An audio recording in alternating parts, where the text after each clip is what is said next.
नमस्कार, अपना बिहार में स्वागत है आपका। मैं हूं आपके साथ सिरांधा शेखर। बिहार में अगली सरकार किसकी होगी, ये 10 नवंबर को तय हो जाएगा। चुनाव की तारीखों का ऐलान कर दिया गया है और इसके साथ ही आदर्श आचार संहिता लागू हो गई है। कोरोना काल में चुनाव को लेकर खास इंतजाम भी किए गए हैं।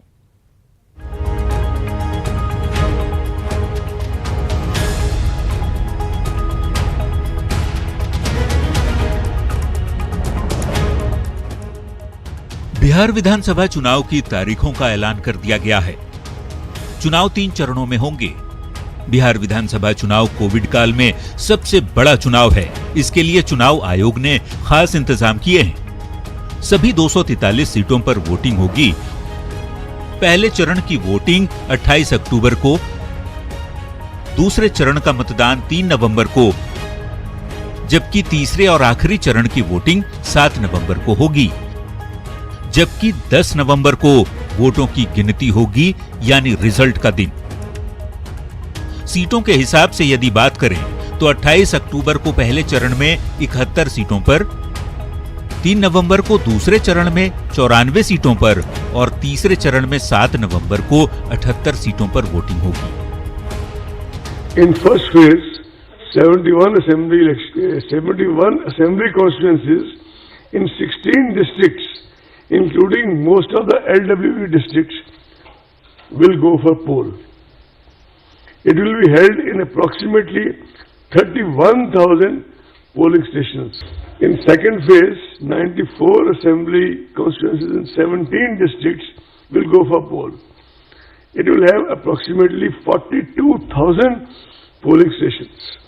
In third phase, 78 assembly constituencies in 15 districts will go for poll.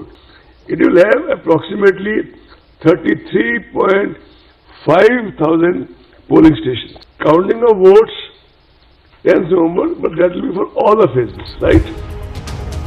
Corona की वजह से चुनाव आयोग ने खास इंतजाम किए हैं। भीड़ भाड़ वाले इलाके में जाने या फिर भीड़ इकट्ठा करने को लेकर गाइडलाइन जारी की गई। बड़ी जनसभाएं नहीं होंगी। डोर टू डोर प्रचार में एक साथ 5 लोग ही शामिल हो सकेंगे। पार्टियों और उम्मीदवारों को वर्चुअल प्रचार करना होगा। उम्मीदवार ऑनलाइन नामांकन भी कर सकते हैं। ऑफिस में जाकर नॉमिनेशन करने पर कोई भी उम्मीदवार 2 से ज्यादा गाड़ियां नहीं ले जा सकेगा। पोलिंग बूथों पर वोटरों की संख्या कम कर दी गई है। एक बूथ पर 1000 वोटर होंगे। साथ ही मतदान का समय भी बढ़ा दिया गया है। इस बार सुबह 7 बजे से शाम 6 बजे तक वोटिंग होगी। Bureau report, news 18। और चलिए अब हम आपको बताते हैं कि किस सीट पर कब चुनाव होने वाला है। 28 अक्टूबर को पहले चरण का मतदान होगा, जिसमें 71 सीटों पर चुनाव होने वाला है। इनमें जो सीटें शामिल है वो बता रहे हैं आपको। कैलगांव, सुल्तानगंज, अमरपुर, धौरैया, बांका, कटोरिया, बेलहर, तारापुर, मुंगेर, जमालपुर, सूरीगढ़ा, लखीसराय, शेखपुरा, बरबीघा, मोकामा, बाढ़, मसौढ़ी, पालीगंज, विक्रम, संदेश, बढ़ड़ा, आरा, अगियाव, तड़ारी, जगदीशपुर, शाहपुर, ब्रह्मपुर, बक्सर और डुमरांव। इसके साथ ही जो सीटें हैं वो हम आपको बताते हैं। राजपुर, रामगढ़, मोहनिया, भभुआ, चैनपुर, चेनारी, सासाराम और करगहर की सीट है। तो इसके साथ ही ये तमाम सीटें हैं, 71 सीटें, जो 18 अक्टूबर को चुनाव होगा। और अब आपको सीधे लिए चलते हैं। मुख्यमंत्री नीतीश कुमार प्रेस कॉन्फ्रेंस कर रहे हैं। घोषणा कर दी है और आज ही इसका हो गया है। हम लोग तो इसका स्वागत करते हैं और ये होना ही था।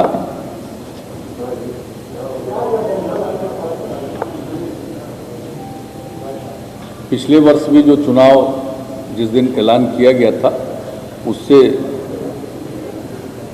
लगभग 15 दिन का फर्क है। और जबकि ये कोरोना वायरस के चलते एक ये भी चर्चा चल रही थी, कुछ लोगों की मांग भी हो रही थी, लेकिन हम लोगों को लगा था कि आखिरकार 5 साल की अवधि है, ये पूरा हो जाएगा तो चुनाव तो समय पर होना चाहिए। लेकिन ये सब कुछ चुनाव आयोग पर निर्भर करता था। चुनाव आयोग ने पूरी तैयारी कर ली, बूथ की संख्या बढ़ा दी, एक बूथ पर 1000 से ज़्यादा वोटर नहीं होंगे और इस प्रकार से अनेक नए बूथ के बारे में तय कर दिया। और आज ये भी तय कर दिया कि 1 घंटा ज़्यादा वोट की अवधि हो जाएगी। तो हर प्रकार से इंतजाम जो कुछ भी इसके मामले में अध्ययन किया उन लोगों ने, यहाँ पर कई मीटिंग्स की, लोगों की राय से भी अवगत हुए हैं। पूरी स्थिति को देख करके उन लोगों ने एक फैसला लिया है। हम लोग तो स्वागत करते हैं और चुनाव तो समय पर ही हो जाएगा, ये अच्छी बात है। और 3 फेज का चुनाव, बीच में कुछ फेज ज़्यादा होता था, लेकिन अच्छी तरह हम लोग को याद है कि पहले तो 3 ही फेज होता था। देख सके जो हम 2005 में जो फरवरी वाला चुनाव हुआ था वो भी तो 3 ही फेज था। तो धीरे धीरे ये फेज, हाँ, बाद में धीरे धीरे फेज बढ़ता गया, 4, 5, 6, 7 एक अलग बात है, लेकिन 3 फेज का चुनाव तय कर दिया है। और देख रहे हैं कि जो दशहरा और दीपावली है उसके बीच में ही चुनाव हो जाएगा और रिजल्ट भी आ जाएगा, गिनती भी हो जाएगी और रिजल्ट भी आ जाएगा। तो अच्छी बात है, हम लोग स्वागत करते हैं, होना भी चाहिए समय पर।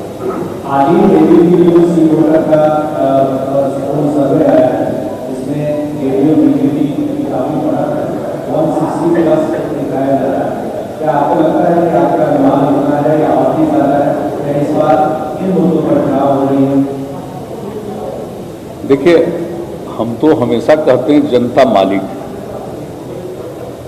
जनता को तय करना है कि उसको किसको मौका देंगे, किन लोगों को मौका देंगे, तो जनता मालिक। लेकिन अब तक जो हम लोगों ने देखा है, जनता की जो इच्छा है, जो रिस्पॉन्स है, जो 2005 से हम लोगों को मौका दिया है और हम लोगों ने जो काम किया है, उसके बाद तो आप देख रहे हैं कि हर बार चाहे किसी भी प्रकार का ओपिनियन या बहुत लोगों की राय आती रही है, लेकिन अंतोगत्वा तो जनता को भरोसा है और अब तक काम किया है। जनता फिर भरोसा देगी तो काम करते रहेंगे और आगे भी जो काम करने के बारे में हम सोच रहे हैं, अगर आप लोग चाहिएगा तो फिर हम बताएंगे, लेकिन वो संक्षेप में बताएंगे, फिर उसका तो डिटेल जानकारी देंगे। एक तो आप लोग जान रहे हैं कि हम लोगों ने जो कुछ भी पहले कहा, जो कुछ भी हम लोगों ने चुनाव के पहले दिन योजनाओं के बारे में बताया कि हम लोग इस पर काम करेंगे, और चुनाव के बाद जिस तरह के कार्यक्रमों के बारे में हम लोगों ने सरकार बनने के बाद ऐलान किया, उस पर तो हमेशा उसका अनुपालन करते रहे हैं, उसको क्रियान्वित किए हैं और उसका नतीजा देख लीजिए। चाहे वो शिक्षा का क्षेत्र हो, स्वास्थ्य का क्षेत्र हो, आधारभूत संरचना का क्षेत्र हो, राज्य की पूरी आमदनी का क्षेत्र हो, लोगों की आमदनी का मामला हो, हर चीज में वृद्धि हुई है। और जो इस कार्यकाल में जिसका समय अब समाप्त हो रहा है और नया चुनाव होने वाला है, तो इस बीच में जो कुछ भी हम लोगों ने कहा था, हमने 7 निश्चय के माध्यम से जो निर्णय लिया और एक एक चीज का हम लोगों ने ऐलान कर दिया कि 7 निश्चय का जो हम लोगों ने किया, किस तरह से इसको हम लोगों ने क्रियान्वित किया है और उसके बाद जो कुछ भी है और जो काम है, बहुत सारे काम हो गए, काम प्रारंभ हो गए, बहुत सारा काम पूरा हो गया, प्रोसेस में पूरा हो गया। जैसे हम लोग इंस्टीट्यूशन बनवा रहे हैं, हर जिले में इंजीनियरिंग कॉलेज, पॉलिटेक्निक संस्थान, जीएनएम संस्थान, पैरामेडिकल संस्थान, ये सब बनवा रहे हैं, और महिला आईटीआई, हर अनुमंडल में आईटीआई, तो इस तरह से, और एएनएम संस्थान, ये सब काम कर रहे हैं। तो बड़े पैमाने पर सब काम शुरू हो गया और बिल्डिंग का भी कंस्ट्रक्शन बहुत जगह हो चुका है, अनेक जगहों पर हो रहा है। कई बार आदमी कुछ भी चाहता है, कुछ जगहों पर तो मान लीजिए जगह मिलने में विलम्ब होता है, लेकिन अब तो वो समस्या नहीं, सब जगह हो रहा है। नए मेडिकल कॉलेजेस का निर्माण, तो इन सब चीज़ों पर जो काम हुआ है, सारे संस्थानों का निर्माण, और फिर युवाओं को जो हम लोग प्रशिक्षण दे रहे थे आगे पढ़ने के लिए, ग्रेजुएशन से वो आगे पढ़ें, उच्च शिक्षा को प्राप्त करें, इसके लिए हम लोगों ने जो कुछ भी काम शुरू किया, ये सब आप देख रहे हैं कि कितना अधिक संख्या में लोग इसका लाभ ले रहे हैं।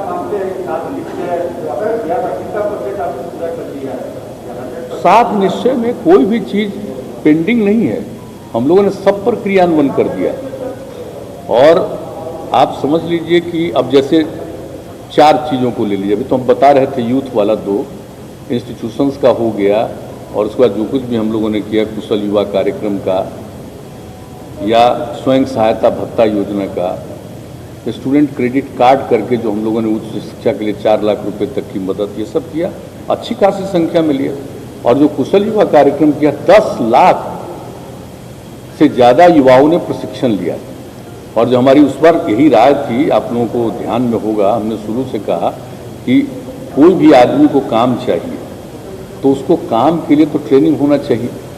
तो उसके लिए जो कुछ भी हम लोग उसको ट्रेनिंग का इंतजाम किए, बेहतर संवाद करो, हर तरह से बात हो, तो एक एक चीज़ पर जो भी काम किया, कंप्यूटर पर काम करना सिखाए, तो एक एक चीज़ उसका लाभ 10 लाख लोगों ने लिया। स्वयं सहायता भत्ता योजना का भी लाभ लोगों ने लिया। तो जो कुछ भी हो, और जो हम लोग स्टूडेंट क्रेडिट कार्ड योजना चलाए उसका भी लिया। तो ये सब तो स्टूडेंट वाला हम बता रहे हैं। इस वक्त महिलाओं को 35% का जो आरक्षण था हर क्षेत्र में सरकारी सेवाओं में, अब कितनी महिलाओं का नियोजन होने लगा।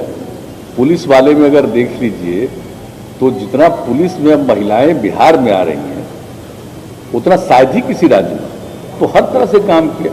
और इसके बाद जो बाकी 4 और 7 निश्चय के अंतर्गत था, हर घर नल का जल, हर घर तक बिजली पहुंचाना, हर इच्छुक परिवार तक, हर घर तक पक्की गली और नाली का निर्माण और शौचालय का निर्माण।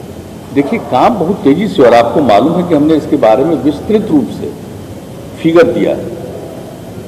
और आप लोग चाहिएगा तो हम उसको फिगर को जो अब हम है रिलीज भी कर देंगे अपनी तरफ से।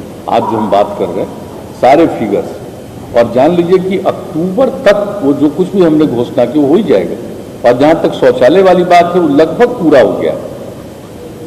और बापू जयंती के अवसर पर 2 अक्टूबर से वो समझ लीजिए कि उसका पूरे तौर पर वो काम पूरा हो जाएगा। सामुदायिक भी हम लोगों ने बनवाया है, जिसको अपने घर में, घर ऐसा है नहीं बचे गरीब लोगों को, तो सामुदायिक भी बना दिया हम लोगों ने। और बना करके एक एक चाबी उसको दे दिया कि उसको आप देखिए।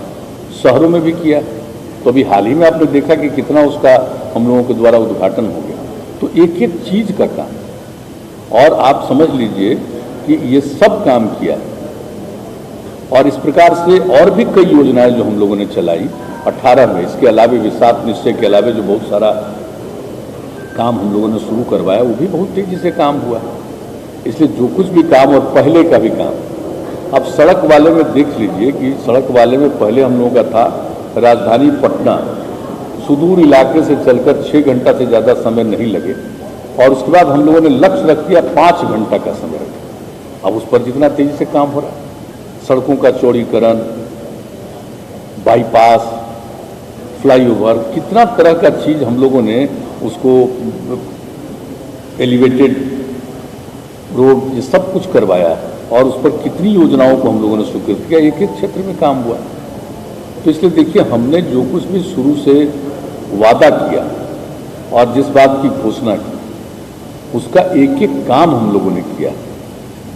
और इस बार भी जो हम 7 निश्चय का बता दिए और कई योजनाओं के बारे में जो भी काम किया, उसका कितना लाभ लोगों को हुआ, महिलाओं के लिए कितना किया कि भाई घर में अगर लड़की पैदा हो तो खुश होना चाहिए, तकलीफ में नहीं जाना चाहिए। और उसके लिए जो जो और नई नई स्कीम हम चला करके दिए, उसका सबको लाभ कितना मिल रहा है। पिछली बार चुनाव में जब आप गए थे तो 7 निश्चय आपने इसको डिवाइड किया था, प्रोग्राम किया था, जिसको आपके अदर एजेंसी ने अडॉप्ट किया। इस बार क्या आप वैसा ही कुछ करने वाले हैं अगले 5 सालों के लिए? मेरा दूसरा सवाल आपसे है कि जब भी विधानसभा चुनाव लड़े हैं, उसका इतिहास ये रहा है कि आप बीजेपी से ज्यादा सीटों पर चुनाव लड़े हैं। तो क्या आपकी आकांक्षा है कि लोकसभा में आप राहुल गांधी का करें, जिस बार आपको ज्यादा सीटें मिलनी चाहिए? तीसरी बात है सर, क्या आपको लगता है कि रामविलास पासवान को जब आपको एनडीए में कोई जरूरत नहीं रही? देखिए आपने जो पहला प्रश्न किया कि जैसे पिछली बार 7 निश्चय पर चले तो आगे आपका क्या है, ये बहुत ठीक आपने पूछ दिया। हम आपको बता देते हैं कि जैसे पिछली बार हम लोगों ने 7 निश्चय जो पहला चलाया, वो पहला 7 निश्चय, अब अगर मौका मिलेगा तो दूसरा 7 निश्चय के बारे में हमने सोच लिया। उसी तरह से योजनाएं सब लोगों के लिए। 7 निश्चय 2, 7 निश्चय 1 उस पर तो हम क्रियान्वित कर दिए। और एक बात हम बता देते हैं, जो हम 7 निश्चय 2 की बात कर रहे हैं उसमें हमने यह भी प्रावधान रखने के बारे में निर्णय किया है, मन है मेरा, कि भाई जो भी हम काम कराएंगे उसका अनुरक्षण होगा, मेंटेनेंस होगा। ऐसा नहीं है कि हम किसी के लिए कुछ बना दिए, हर घर नल का जल दे दिए, उसका मेंटेनेंस अगर नहीं हो, हर घर तक पक्की गली और नाली का निर्माण कर दिया, उसका मेंटेनेंस नहीं हो, बिजली का कनेक्शन दिया, उसका मेंटेनेंस नहीं हो, ये ठीक बात नहीं है। शौचालय वगैरह का, तो हर चीज का मेंटेनेंस जैसे हमने पहले ही से कर दिया, सड़कों का और पुलों का मेंटेनेंस के लिए हमने पॉलिसी बना दी और उसके हिसाब से कहा है। और इसको हम तो एकदम बिल्कुल इसको लोक शिकायत निवारण कानून के अंतर्गत भी डाल दिए, ताकि अगर कोई गलती करेगा, मेंटेन नहीं करेगा, अनुरक्षण नहीं करेगा, तो न सिर्फ अनुरक्षण किया जाएगा बल्कि इसके लिए जिम्मेदार व्यक्ति के ऊपर कार्रवाई भी की जाएगी। तो एक बात हम जो बताएं, तो अब भी पुनः एक और 7 निश्चय के बारे में हमने सोचा। अगर आप कहिएगा तो उसके बारे में हम कुछ बताते हैं जो हम सोचे संक्षेप में, उसका डिटेल तो फिर हम रिलीज करवाएंगे, उसका एक एक आइटम और उस तरह से करके। अभी मोटे तौर पर जो हमने सोचा, और इसके बारे में ऐसा मत समझिएगा, हम जो काम कर रहे हैं तो हम फीडबैक लेने की भी कोशिश करते हैं कि लोगों के मन में क्या है। हम अगर कोई काम करवा रहे हैं तो पहले कुछ नहीं था, अब काम हो रहा, तो लोगों की इच्छा होती है कि हमारा और ये काम होना चाहिए। तो इसको भी इतने दिनों पर काम करते हुए हमने जो आकलन करने की कोशिश की और एक तरह से कहिए कि उसके बारे में फीडबैक लेने की कोशिश की, तो उसके बाद अब मेरे मन में आया कि साहब हम लोगों को पुनः एक और 7 निश्चय, इसके बाद दूसरा फेज 7 निश्चय का हम लोगों को शुरू करना है। और हम लोगों को सक्षम बिहार, स्वावलंबी बिहार, सक्षम बिहार, स्वावलंबी बिहार, और इसके लिए 7 निश्चय, दूसरा 7 निश्चय सेकेंड फेज शुरू करेंगे। और पहला है यूथ के लिए हम लोगों ने सोचा है, पहला है हमारा युवा शक्ति बिहार की प्रगति। अब उसमें युवाओं को, एक तो सबको मालूम है कि भाई राज्य सरकार में या कहीं भी केंद्र सरकार हो या किसी भी राज्य में हर एडुकेटेड व्यक्ति को या किसी को भी, सबको तो सरकारी नौकरी नहीं मिल सकती, उसकी तो एक सीमा है। लेकिन उनकी ट्रेनिंग इतनी होनी चाहिए, न सिर्फ एडुकेशन बल्कि उसके अलावा उनकी ट्रेनिंग इस तरह से होनी चाहिए कि साहब उनको काम मिले, हर प्रकार का काम मिले। इसके लिए जो हम प्रशिक्षण का काम कर रहे हैं उसमें और सुधार लाएंगे। जो नई टेक्नोलॉजी है उसके बारे में, जैसे हमने कहा कि भाई कंप्यूटर पर काम करना सीखिए, तो प्राइमरी चीज़ थी। अब इसको बढ़ा करके, यानी नई टेक्नोलॉजी के हिसाब से उनको पूरे तौर पर ज्ञान हो और इतनी उनको जानकारी हो कि उनको कोई ना कोई काम जरूर मिले। और उनको और भी बेहतर हम एडुकेशन इस प्रकार से दें कि वो पूरे तौर पर अपनी पढ़ाई करने के बाद उनको और बेहतर प्रशिक्षण हम दे दें। तो एक तो उसका ये काम होगा कि संस्थानों में हम गुणवत्ता बढ़ाएंगे ताकि और बेहतर उनकी पढ़ाई हो जाए और उसके ऊपर बाद में ट्रेनिंग दिया जाए। हर जिले में मेगा स्किल सेंटर, मार्गदर्शन, नई स्किल में प्रशिक्षण जिसका हम जिक्र कर रहे हैं, उस तरह का कुछ करेंगे। हर प्रमंडल में टूल रूम, स्किल एवं उद्यमिता हेतु नया विभाग बनाएंगे, यानी लोगों का स्किल करना, उद्यमिता को बढ़ावा देना, इसके लिए एक अलग डिपार्टमेंट हम लोग बनाएंगे। ITI और पॉलिटेक्निक सहित सब में नया विभाग, हम सबको, यानी उसमें ITI को भी डालेंगे, पॉलिटेक्निक इंस्टीट्यूशंस को भी डालेंगे। जितने प्रकार का हम प्रशिक्षण करते हैं इन सब लोगों को बेहतर प्रशिक्षण के लिए एक डिपार्टमेंट बनाएंगे हम लोग। स्किल एवं उद्यमिता हेतु नया विभाग, एक विभाग बना करके और उसके माध्यम से इस तरह से लोगों को एडुकेशन के अलावे उनका प्रशिक्षण हम पूरे तौर पर करें ताकि उनको काम मिल सके या खुद भी अपना कुछ काम कर सके और लोगों को भी काम में शामिल कर सके। तो इस तरह का हम लोग करना चाहते हैं। और अगर कोई उद्यमिता विकास के लिए काम करेगा, आपको मालूम है नई हम लोगों ने औद्योगिक नीति भी बना दी, उद्यमिता के विकास के लिए हम लोग मदद देने का भी निर्णय कर लिए। लेकिन जो उद्यमिता विकास जो करेगा, कोई भी काम करना चाहेगा, किसी भी प्रकार का उद्यम, कोई नया यूथ, तो उनको हम मदद करेंगे। उसको जितना इन्वेस्टमेंट होगा किसी भी काम में तो मिनिमम 50% का 3 लाख रुपया या 50% जो भी उसके लिए जरूरी है, उस तरह का हम उसको उद्यमिता के काम के लिए मदद करेंगे। हम लोगों का पहले से भी है, अनुसूचित जाति, जनजाति और अति पिछड़े वर्ग के लिए तो हम लोग उद्यमिता के लिए दे रहे हैं मदद, लेकिन ये किसी के लिए भी, कोई भी वर्ग का हो, कोई भी हो, स्टूडेंट, कोई भी यूथ हो, हर किसी को हम लोग अगर वो चाहेगा कोई काम करना तो उसमें हम इस तरह का मदद करेंगे। एक तो यूथ के लिए ये हुआ, हालांकि उसका और डिटेल हम जारी करेंगे ताकि एक एक चीज़ का, चाहे अगर टेक्नोलॉजी की बात है तो क्या क्या टेक्नोलॉजी किस किस स्तर पर उनको सिखाएंगे, ये सब हम डिटेल जारी करेंगे। लेकिन मोटे तौर पर हमने बता दिया यूथ के लिए युवा शक्ति बिहार की प्रगति के नाम से पहला आइटम, और दूसरा महिलाओं के लिए सशक्त महिला सक्षम महिला, सशक्त महिला सक्षम महिला, महिला की सशक्तता के लिए जो हम लोगों ने आज तक काम किया, 50% का आरक्षण देना, कितना बड़ा जीविका समूह बना, आप सोच लीजिए। जो हमारा लक्ष्य था कि 10 लाख बनेगा, 10 लाख से भी अब ज्यादा हो गया, 1 करोड़ 20 लाख से भी ज्यादा महिलाएं उसके साथ जुड़ गई। तो ये सब काम तो हम लोग कर ही रहे हैं महिलाओं के लिए, लेकिन इसके अलावे भी महिला उद्यमिता हेतु विशेष हम लोग सहायता देंगे। यानी जिस तरह से हमने अनुसूचित जाति, अनुसूचित जनजाति, अति पिछड़े वर्ग के लिए जो किया था कि 10 लाख रुपए तक की मदद, 5 लाख रुपए का ग्रांट देंगे उनको और 5 लाख रुपया उनको ऋण देंगे और किसी प्रकार का उसमें टैक्स नहीं लगेगा। तो ये जो हम लोग किए, अब यही किसी भी महिला के लिए, कोई भी महिला चाहेगी तो उनके लिए हम एक महिला उद्यमिता हेतु विशेष योजना, इसी तर्ज पर एक योजना बनाएंगे जिसका विस्तृत हम जारी करेंगे, उच्चतर शिक्षा हेतु प्रेरित करने के लिए। अब आप जानते हैं कि हमने महिलाओं के लिए किया है ताकि भाई महिला हो, लड़की पैदा हो तो लोग खुश हों। तो हमने क्या किया था कि भाई इंटर पास करेगी, 12वीं कक्षा पास करेगी, अविवाहित है, क्योंकि तो आप जानते हैं हम लोग इसको देखते हैं कि किसी को विवाह कम उम्र में नहीं हो तो उस सब के लिए काम करते हैं। तो अगर कोई 12वीं कक्षा पास करेगी तो उस समय उसकी उम्र 18 साल नहीं होती। इसलिए हम लोगों ने क्या कहा था पहले कि जो इंटर पास करेगी, 12वीं कक्षा पास करेगी, उसको हम लोग मदद करेंगे कितना, 10,000 रुपये। और अगर कोई भी उस विवाहित भी हो जाएगी, स्वाभाविक है, ग्रेजुएशन कर लेगी, तब उनको हम 25,000 रुपये दे रहे हैं। अब हमने अब अगली बार आपके लिए तय कर दिया है कि भाई कोई भी लड़की इंटर कर लेगी तो उसको 25,000 रुपया देंगे आगे के लिए, और अगर ग्रेजुएशन कर लेगी तो 50,000 रुपया देंगे हर महिला के लिए, हर लड़की के लिए। तो ये भी हम लोगों का है सक्षम महिला के लिए, सशक्त महिला सक्षम महिला।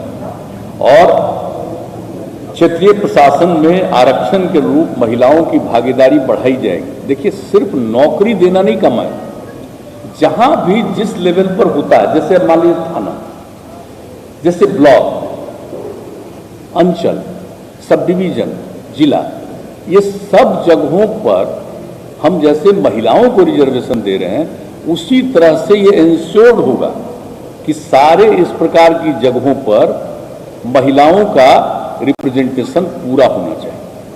तो ये हमारे अगले 7 निश्चय का द्वितीय 7 निश्चय का ये हमारा है, महिलाओं के लिए इतना करने का। और उसके बाद आप जानते हैं, हम तो पहले ही से कह चुके हैं, एक और हर खेत में सिंचाई के लिए पानी पहुंचाएंगे। ये हम पहले से बोल रहे हैं, आप जान रहे हैं, इस साल के हम शुरू से बोल रहे हैं, उस समय कोरोना वगैरह नहीं आया था, तब से ही हम बता रहे हैं कि हर खेत में सिंचाई के लिए पानी पहुंचाएंगे। ये एक हमारा निश्चय है। ये तीसरा हो गया। चौथा, स्वच्छ गांव समृद्ध गांव। अब हर घर तक बिजली तो पहुंचा दी, अब हर गांव में, हर अनुमंडल, ये गांव ही नहीं कहिए, हर गांव में पूरे तौर पर, सिर्फ पंचायत की बात नहीं कर रहे, हर गांव में, चाहे गांव हो, मोहल्ला हो, एकदम बिल्कुल हम लोग सोलर स्ट्रीट लाइट लगवाएंगे। हर गांव सोलर स्ट्रीट लाइट, ये हमारा अगला निश्चय, गांव को विकसित करने का, स्वच्छ गांव समृद्ध गांव। और ठोस एवं तरल अपशिष्ट प्रबंधन, इसका ट्रायल करवा करके देखें, कंप्लीट एकदम ठोस और तरल अपशिष्ट प्रबंधन का हर गांव का इंतजाम। मैंने कोई भी गंदी चीज नहीं रहेगी। और हमने तो प्रयोग देखा है, ये एकदम बिल्कुल सब चीज को अगर ठीक किया जाता है तो उसका उपयोग 85% होता है। जिसको वेस्टेज मान करके लोग फेंकता है, 85% उसका इस्तेमाल होता है और बेहतर ढंग से होता है। और सब चीज का किस प्रकार से हम उसको अच्छा बेहतर ट्रीटमेंट करके किस तरह से कोई काम कर सकते हैं, तो ये प्रयोग करके देखा गया। तो अब लोग अगली बार करेंगे ठोस एवं तरल अपशिष्ट प्रबंधन।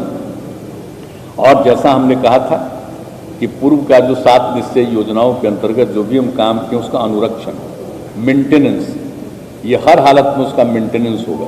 ये नहीं है कि किसी चीज को दे दिया और वो चीज आगे उसके लिए खराब हो गया, ये नहीं हो सकता।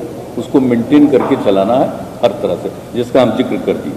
और पशु एवं मत्स्य संसाधनों का विकास, लोग गांव में रखते हैं, पशु एवं मत्स्य संसाधनों का भी विकास करने के लिए उनको जो मदद कर सकते हैं वो करेंगे पूरे तौर पर। उसका स्वच्छ शहर विकसित शहर, शहरों के लिए, गांव के लिए तो हम बता दिए, शहर के लिए भी यही जो है ठोस एवं तरल अपशिष्ट प्रबंधन, यानी कोई गांव का ये चीज कचरा ऐसे ही नहीं रहे।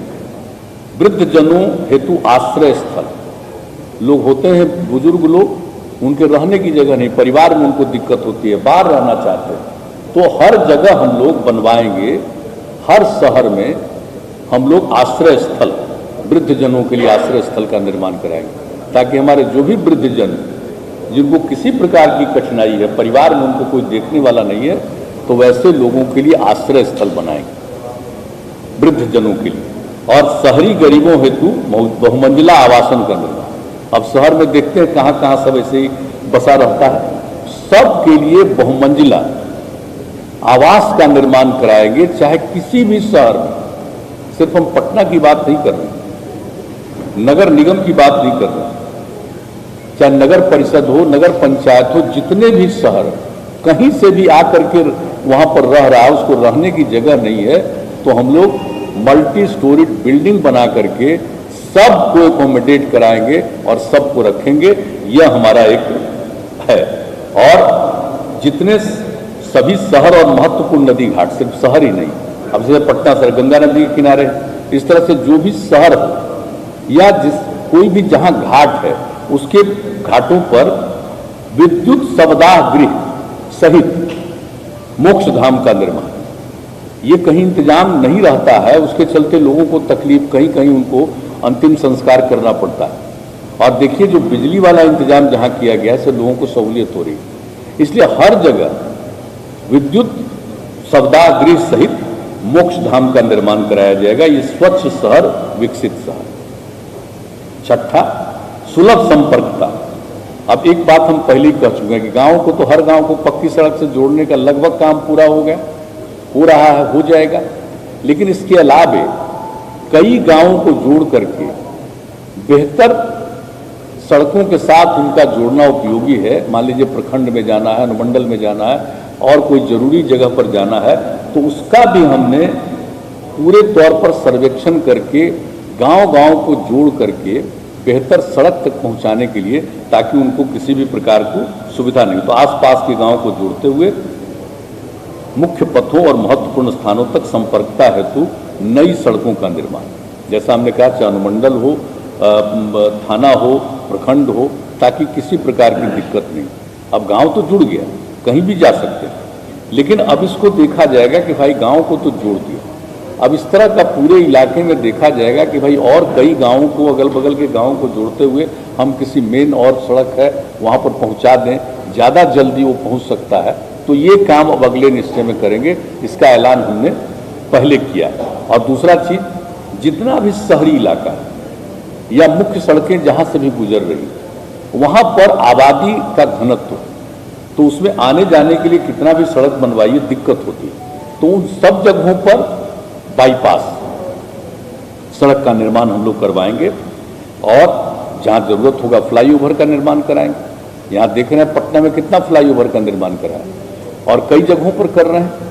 तो उसी तरह से हम लोग करेंगे, अपनी तरफ से जितनी सड़कें उसका करेंगे। और मान लीजिए कोई NHAI का, NH का है, तो उन लोगों को हम लोग रिकमेंड करेंगे कि यहाँ पर करिए। लेकिन अपनी तरफ से जितना भी है उस सब का बाईपास हम लोग करवाएंगे। तो इसलिए समझ लीजिए सुलभ संपर्कता, इसका नामकरण हमने किया सुलभ संपर्कता। चाहे गांव में हो, शहर में हो, किसी भी सड़क से जा रहे हैं, किसी तरह की कठिनाई नहीं। एक तो ये हो गया छठा। और सातवां, सबके लिए अतिरिक्त स्वास्थ्य सुविधा, चाहे पशु हो या मनुष्य हो, सबके लिए स्वास्थ्य सुविधा। जो हमने थोड़ा देखा तो ये देखा है कि गांव वगैरह में जो हमारा हेल्थ सब सेंटर है वो ठीक से फंक्शनल नहीं। और दूसरी तरफ देखते थे कि गांव में लोग पशुपालन करते हैं, रखते हैं, उनका जानवर अगर बीमार हो गया तो उसका कोई ट्रीटमेंट ठीक ढंग से नहीं होता। तो इसलिए हमने तय कर दिया है कि बेहतर स्वास्थ्य सुविधा, यानी चाहे पशु हो या मनुष्य हो, उसके लिए एक आइटम यह भी होगा। और गांव में जो नई टेक्नोलॉजी आ गई है उसके माध्यम से लोग तुरंत खबर कर सकते हैं और वहां से आएगा। और एक एक तरह का, उसका हम और डिटेल देंगे कि एक एक तरह की सुविधा लोगों को हो जाए।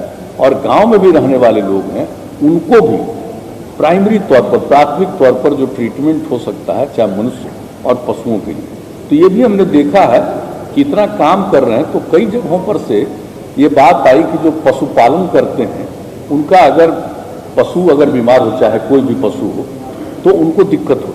तो इसलिए अब हमने एक 7 निश्चय में 7वां निश्चय, हमारे दूसरे 7 निश्चय का 7वां पॉइंट है, सबके लिए अतिरिक्त स्वास्थ्य, यानी मनुष्य हो या पशु हो, सबके लिए अतिरिक्त स्वास्थ्य होता है। तो 7 निश्चय का दूसरा हिस्सा अब हम फिर अगर जनता मौका देगी तो हम ये करेंगे और पूरे तौर पर उसको मेंटेन करेंगे। हाँ, आप जो कहिएगा वही करेंगे। अभी देखिए कोई बात नहीं हुई है, आपस में भी बात नहीं हुई है। अब डिक्लेयर हो गया है, स्वाभाविक है बातचीत होगी, हमको नहीं लगता है। और जो बात बोले हम लोगों को बिल्कुल माननीय रामविलास पासवान जी के प्रति हम लोगों की जो शुरू से एक अच्छा संबंध रहा है, कौन क्या बोलता है मैं मुझ पर नहीं कहता। इसलिए इन सब चीज़ों को देखना है, बीजेपी को भी देखना है। ये जो 14 के बाद से 14 से जो उनके और एलाइज हैं उनको भी देखें और सब चीज़ को देखें। हम लोगों को उस पर कुछ नहीं है। और निश्चित रूप से अब आ गया है, ऐलान हो गया, इसलिए अब बहुत ही कम समय में ही, अब ज़्यादा समय तो है नहीं, इसके बारे में तय करना पड़ेगा। चुनाव आयोग को तो तैयारी करना उनका कर्तव्य है, नहीं जो होना ही है। देखिए नहीं वो तो है ही, हम लोगों की तरफ से तो किसी प्रकार का कोई है नहीं। जो भी होगा बातचीत, हमको लगता है वो लोग अपना उन लोगों के साथ बातचीत कर रहे होंगे और बातचीत का अंतिम रूप कर।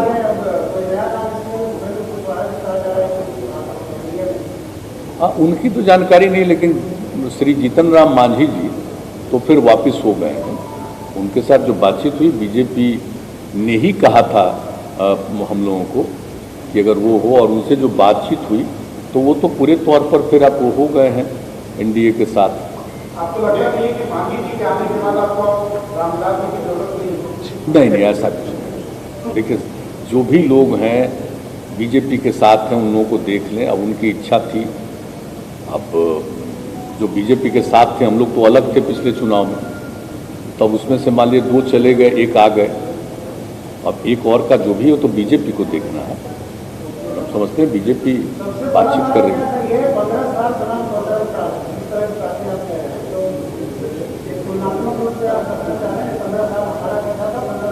जी हाँ, बिल्कुल, हम तो प्रारंभ से ही कह रहे हैं। और हम लोगों ने तो, हमने तो 7 तारीख को जो मेरा पॉलिटिकल था यहीं से हम किए थे, तो हमने तो इस बात को कह दिया कि 15 साल का काम देख लीजिए और नई पीढ़ी तक, यूथ तक एक एक चीज को बता दीजिए। क्योंकि जो कम उम्र का आदमी उस बेचारे ने देखा नहीं है बुरा हाल, वो कहाँ महसूस किया है अंधेरा को, या सड़क की क्या हालत थी, या शाम होने के पहले ही कोई घर से बाहर नहीं निकल सकता था लॉ एंड ऑर्डर का या किसी चीज का। या कुछ लोग आजकल रोजगार की बात करते हैं, हंसी वाली बात है, क्या रोजगार दिए थे किसी को? अभी तो हमने फिगर जारी किया है, उसी समय 7 तारीख को हमने बता दिया था, बल्कि उससे ज्यादा ही रोजगार मिला। तो और दूसरी बात, हमने तो अपने निश्चय में आपको बता दिया, अगले निश्चय में भी, कि किस तरह से हम ज़्यादा से ज़्यादा और लोगों को अपना काम कर सके, उनको काम करने के लिए भी सहायता और उनकी ट्रेनिंग, ये सब करेंगे। तो देखिए, कुछ लोगों की तो आदत है कुछ बोलते रहते हैं, तो खैर स्वाभाविक है, कोई जो चाहे वो बोले, उससे हम लोगों को कोई मतलब नहीं। लेकिन आज तक हम लोगों का जो काम है लोगों ने देखा है, भाई हम काम करते हैं, हम कहाँ बिना मतलब किसी के साथ उलझते हैं। हमको जाना रहता, हम लोगों के बीच में जाते हैं और सीधे उनके साथ संवाद स्थापित करते हैं और काम करते हैं। और हम तो बराबर कहते हैं कि भाई हमारा काम है सेवा करना, और हम तो हमेशा कहते हैं कि लोगों ने सेवा का मौका दिया तो सेवा करना ही हमारा धर्म है। तो सेवा का अवसर देते हैं, उनकी सेवा करना ही मेरे लिए धर्म है, हम वही सेवा करते हैं। तो हम लोगों को तो और कोई मन में कोई दूसरी बात रहती नहीं। और जनता मालिक है, और हम तो एक बात कहते हैं बार बार, अभी हाल ही में हमने कहा है और शुरू से भी हम कहते हैं, मेरे लिए तो पूरा बिहार परिवार एक परिवार, और हम सब एक परिवार के सदस्य हैं, पूरे बिहार के लोग। और कुछ लोगों को होता है पत्नी, बेटा, बेटी, वही परिवार है। हमारे लिए तो पूरा बिहार परिवार है, चाहे वो मत माने, हम सबको मानते हैं कि परिवार के सदस्य हैं। तो हम लोगों का तो विचार अलग किस्म का है, इसलिए हम तो उसी के हिसाब से चलते हैं। और बाकी तो जनता मालिक है, वो काम करने का मौका देगी तो हम काम करेंगे, नहीं तो हमको क्या है, हम तो सेवा ही करते हैं ना, कोई दूसरा तो है नहीं। मेरा निजी न कोई स्वार्थ है, न मेरा कोई निजी कोई हित में कोई काम करना, हमको तो कुछ है ही नहीं। हम तो लोगों के हित में काम करते हैं, मेरा व्यक्तिगत तो कोई ख्वाहिश है नहीं। कोरोना काल में चुनाव हो रहा है, रैलियां नहीं होंगी, ये बात चुनाव हुआ था, आपने रैलियां की, बहुत फोकस आपका नहीं रहा। अगर रैलियां अगर नहीं होंगी तो ये जो बातें आप कह रहे हैं, विभागवार जो आपकी सब्जियाँ हैं, ये बातें आप जनता तक पहुँचा पाने में पहले से कम से कम होंगे या ज़्यादातर सही तरीके से पहुँचा पाएंगे? देखिए, जहाँ तक कोरोना की बात है, आप बिल्कुल सही कह रहे हैं। चुनाव आयोग ने जब आपको पूछना तो रैलियों का नेचर क्या होगा, ये सारा डिस्ट्रिक्ट मजिस्ट्रेट के ऊपर छोड़ दिया है। तो वो अगर परमिशन देंगे तो सभाएं होंगी, नहीं देंगे तो सभाएं नहीं होंगी। आप लोगों की इस संबंध में क्या अंडरस्टैंडिंग है, क्या क्लैरिटी है?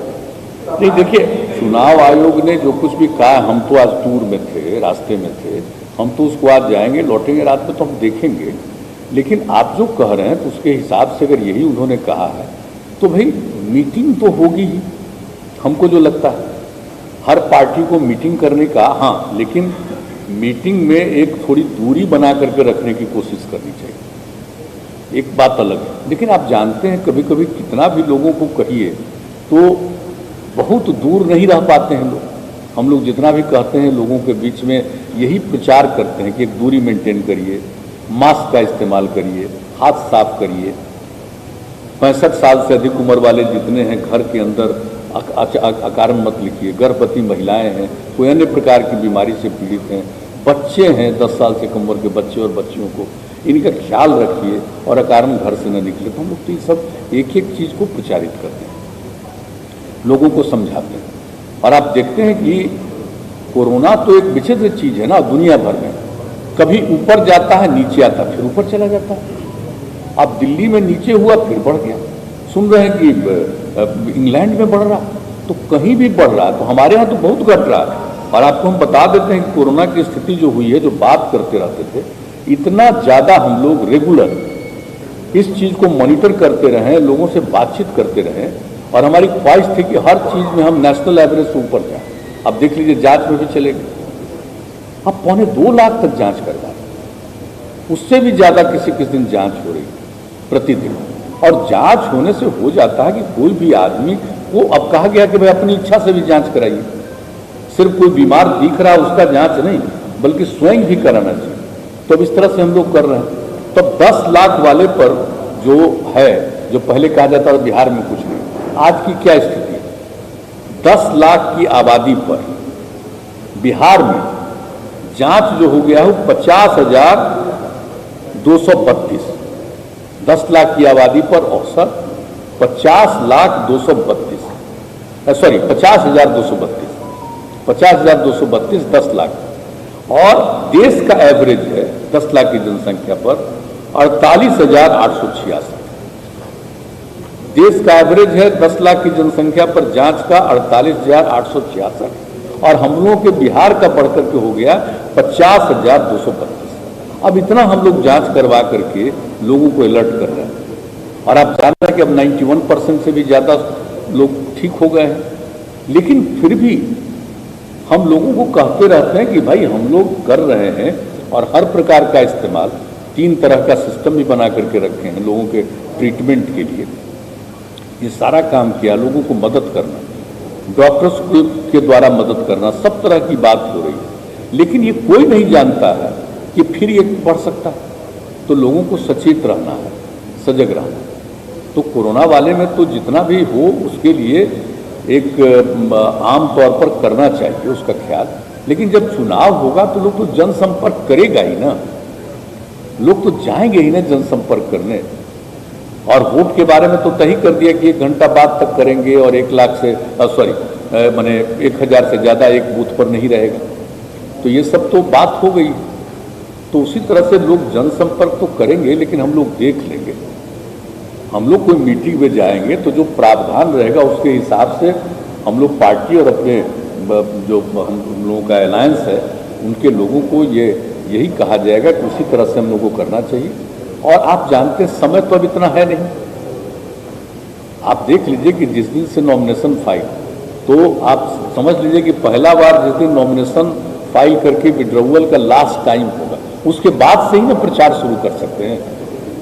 तो उसको देख लीजिए तो कितना दिन मिलेगा, 1 महीना भी नहीं मिलेगा, 1 महीना से भी कम मिलेगा। तो पूरे बिहार में 3 फेज में है, तो कितना भी चाहेंगे तो हम लोग हर जगह तो नहीं जाएंगे, तो वीडियो कॉन्फ्रेंसिंग के जरिए भी करेंगे, जाएंगे भी और शाम में लौट करके वीडियो कॉन्फ्रेंसिंग के जरिए भी लोगों से बातचीत करेंगे हम लोगों के मन में। लेकिन देख लेंगे कि चुनाव आयोग के द्वारा जो प्रावधान किया गया है उस प्रावधान के मुताबिक हम किस तरह से अभियान चला सकते हैं, उसको देख करके उस हिसाब से अभियान चलाएंगे।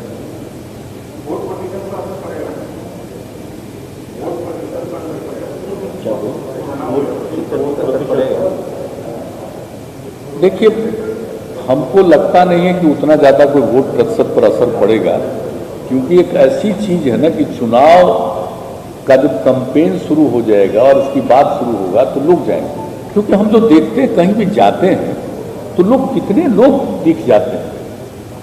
तो ऐसा नहीं है कि लोग कन्फाइंड रहेगा, हमको नहीं लगता। हमको लगता है कि जरूर लोग वोट देंगे और ठीक ही रहेगा वोट का प्रतिशत भी। मेरी अपनी समझ जो है, लोगों को जितना हम आज तक समझते हैं और जिस तरह से जो भी हमारा अपना अनुभव है, हालांकि ये तो एक बिल्कुल विचित्र चीज है, ऐसा तो दुनिया में कभी था ही नहीं, इस तरह की कोई बीमारी और ऐसा कोई चीज, तो एक तो पृथक स्थिति है।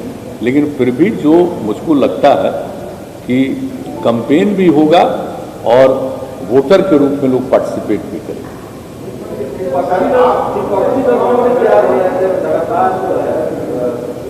कोरोना काल का चुनाव चल जाना चाहिए, चुनाव टालने की बात करते हैं विपक्ष के लोग। ये कहते हैं कि चुनाव आयोग से वोट मिले हैं, चुनाव चल जाना चाहिए, अभी कोरोना ज्यादा है, चुनाव नहीं होना चाहिए। मामला सुप्रीम कोर्ट तक पहुंच गया, तो उसमें क्या है? देखिए, तो चुनाव आयोग का संवैधानिक अधिकार है, इसमें किसी का इंटरफेरेंस नहीं। ये चुनाव आयोग का संवैधानिक अधिकार है और चुनाव आयोग ने जो तय किया उसी के मुताबिक होना है। अब कोई नहीं चाहते तो क्या करेंगे? चुनाव में भाग नहीं लेंगे? हमको तो ऐसा नहीं लगता कि कोई चुनाव, सब लोग चुनाव में भाग लेंगे। अब बोल जो भी रहे थे, कोरोना काल में आपने जो लोगों के खाते में जो प्रवासी जो आए उनके खाते में पैसे या फिर अनाज का जो वितरण हुआ चाहे केंद्र सरकार हो जो फ्री राशन और लोगों को खाते में पैसे और टाइम सेंटर में जो आपने व्यवस्था की, इन चीजों का लाभ मिलेगा चुनाव में को? या हम लोग तो अपना कर्तव्य निभाते हैं, हम नहीं सोचते हैं कि कोई लाभ या नुकसान की बात। वो तो मेरी ड्यूटी थी ना, हमने तो एक एक बात कह दिया लोगों को। बाहर जो लोग थे फंसे हुए, सबका फोन पर लोगों को मालूम है किस तरह से बात किया गया। सीएम ऑफिस में, आरसी के यहाँ और आपदा प्रबंधन का जो दफ्तर है यहाँ, वहां पर टीम लगा करके एक एक आदमी की बात। और तभी तो हम कहे कि वहां के सरकार को कहेंगे और लोगों को 1-1 हजार रुपया का मदद। तो ये सब काम किए हैं और कई शहरों में और कई जगहों पर तो हम लोगों ने लोगों के खिलाने का भी इंतजाम किया, कौन सा काम नहीं किया। और जब लोग आए और बड़ा खुशी हुई कि ट्रेन की बात थी, हम लोग भी चाहते थे, जब यहाँ पर आए तो यहाँ पर क्वारंटाइन सेंटर और जहाँ भी जिनको रखना था रखे, 8 जगह के लोग जो आ रहे थे उनको, बाकी लोगों को कहा गया होम आइसोलेशन में रहिए, सबको हम लोगों ने मदद किया। और क्वारंटाइन सेंटर में जो लोग रहे, आप देख लीजिए कि एक व्यक्ति पर 14 दिन में 5300 रुपये हम लोग खर्च किए। तो हर तरह से हम लोग को जो ड्यूटी थी, जो कर्तव्य था, तो हम अपना ड्यूटी करेंगे। ये हम थोड़ी चाहेंगे कि हम अब जो ड्यूटी कर रहे हैं तो इसका हमको लाभ मिलेगा, या सोचते ही नहीं है कभी। ये तो मेरा ड्यूटी करना मेरा फर्ज है, ये तो सेवा का अंग है। एनडीए का सीट शेयरिंग जो है अभी तक नहीं हो पाया, तो क्या ये सीट शेयरिंग फेज वाइज होगा या पहले होगा, या आप लोग चिराग पासवान के जाने का इंतजार कर रहे हैं वहाँ की तरह? नहीं, ऐसा हम लोगों का विचार है।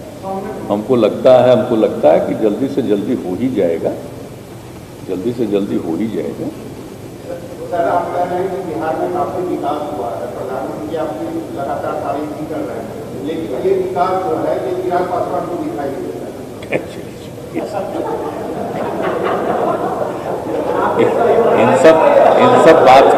इन सब बातों को भूल जाइए। हम उन बातों पर ध्यान देंगे। हम सबका सम्मान करते हैं। जो हमारे साथ एलाई होंगे उनका भी सम्मान करते हैं, और जो हमारे विरोधी हैं उनका भी हम सम्मान करते हैं। उनको अधिकार है मेरे ऊपर जितना बोलिए, हम नहीं बिना मतलब का बोलेंगे। हम थोड़ा बहुत भले ही कभी कभी जरूरत होता है तो बोल देते हैं, लेकिन हम नहीं करते। हम सबको इज्जत करते हैं, अपने स्वभाव के मुताबिक या अपनी आदत के मुताबिक, या कोई एडवाइजर एडवाइस देता होगा तो उसके सलाह पर कुछ बोलना, कुछ कहना, कुछ ट्वीट करना, ये लोगों का अपना काम है, उससे हमारा कोई लेना देना नहीं।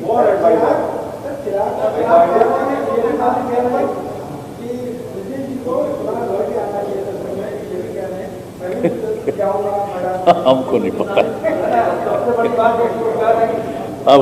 अब हम लड़ते हैं कि सबके लिए लड़ते हैं। हम जहां हैं, जिस अलायंस में है, पूरे अलायंस के लिए ही हम लड़ते हैं। ये कोई हमको कहेगा, ये हमको आश्चर्य लग रहा है, सब फूट रहे हैं। ये तो कैंडिडेट भी लड़ता है और पूरा चुनाव भी हम लड़ते हैं।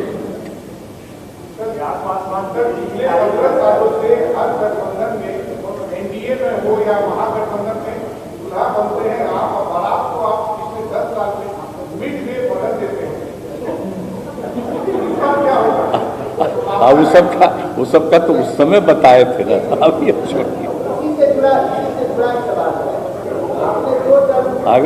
अगर जो एक्सप्लेन कर देते लोगों के सामने, तीनों बात कहाँ थी।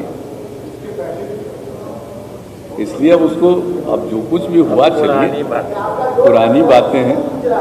लेकिन आप देख लीजिए कि इतने दिनों से जो भी काम किया, अब आप याद कर लीजिए कि जो 15 में हमने ऐलान किया, आखिर अलायंस बदला, लेकिन एग्जीक्यूशन तो उसी का किया हमने ना।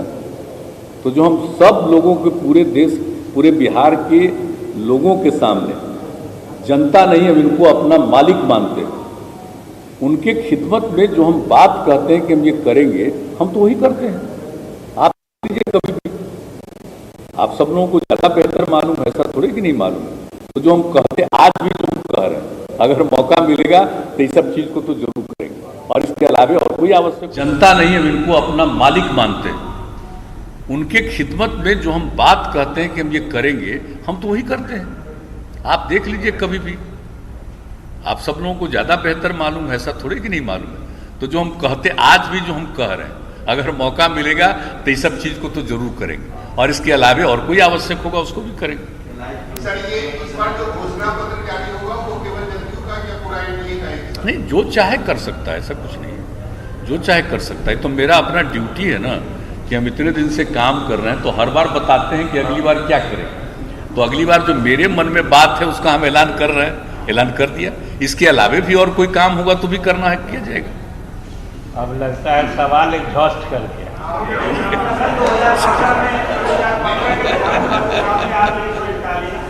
बीजेपी 105, 2019 में बराबर। इस बार सीट शेयरिंग का फॉर्मूला क्या 2015 के अनुसार होगा या फिर 2019 में बराबर? ये सब की अभी कोई सार्वजनिक बातचीत की आवश्यकता नहीं। हम आप सब लोगों को धन्यवाद देते हैं।